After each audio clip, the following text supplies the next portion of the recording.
तेल में फ्राई करते ही खत्म हो जाते हैं इन सब्जियों का पोषक तत्व, फायदे के बजाय दे सकती है नुकसान। जी हाँ फ्रेंड, कुछ सब्जियां ऐसी होती हैं जिन्हें तेल में फ्राई करने से उनका सारा पोषक तत्व खत्म हो सकता है। हम सभी सोचते हैं कि सब्जियां खाना सेहत के लिए बहुत अच्छा होता है और ये सच भी है, लेकिन क्या आप जानते हैं कि कुछ सब्जियां अगर आप तेल में फ्राई करके खाते हैं तो सब्जियों का सारा पोषक तत्व भी खत्म हो जाता है। मतलब फायदे की जगह ये नुकसान भी मिल सकता है।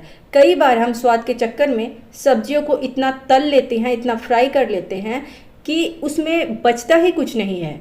इसीलिए आज हम लोग जानेंगे कि कौन कौन सी सब्जियों को तेल में फ्राई करके नहीं खाना चाहिए, जिससे कि उसका पूरा पोषक तत्व आपको मिल सके। तो जिन सब्जियों को तेल में फ्राई करके नहीं खाना चाहिए उसमें सबसे पहली सब्जी आती है टमाटर। टमाटर में जो विटामिन सी होता है वो गर्मी सह नहीं पाता है। आप जब टमाटर को तेल में ज़्यादा देर तक फ्राई करते हैं तो उसका विटामिन सी खत्म हो जाता है। इसलिए टमाटर को हल्के भूनकर या सलाद में खाना ज़्यादा फायदेमंद होता है। दूसरे नंबर में आती है गाजर, जिसे अंग्रेज़ी में कैरोट भी कहते हैं। गाजर में बीटा कैरोटीन होता है जो आंखों के लिए बहुत अच्छा है, लेकिन जब आप इसे ज़्यादा तेल और गर्मी में पकाते हैं तो इसमें मौजूद सारा पोषक तत्व खत्म हो जाता है।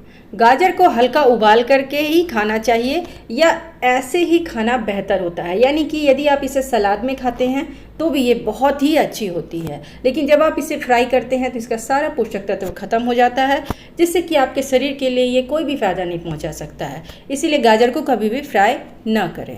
तीसरे नंबर पे जो सब्जी आती है वो है ब्रोकली। ब्रोकली को भी कभी फ्राई नहीं करना चाहिए।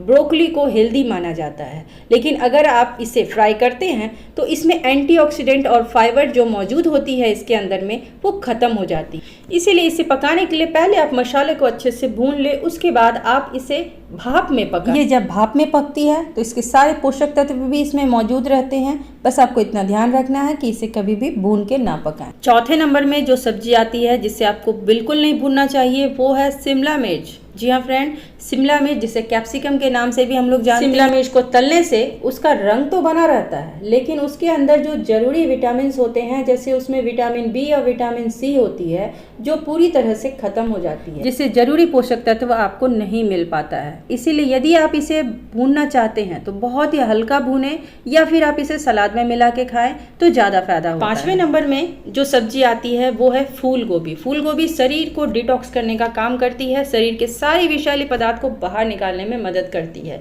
लेकिन जब आप इसे ज़्यादा तेल में फ्राई करके खाते हैं, ये जो डिटॉक्स करने वाले तत्व होते हैं वो खत्म हो जाते हैं।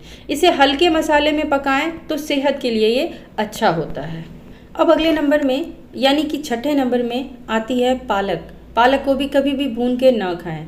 पालक में आयरन और फोलेट की मात्रा बहुत अच्छी होती है, लेकिन अगर आप इसे डीप फ्राई करते हैं तो इसके सारे मिनरल्स गायब हो जाते हैं। इसे स्टीम करके या फिर कम मसाले में पकाकर खाएं, तभी इसका ज़्यादा फ़ायदा आपको मिलेगा।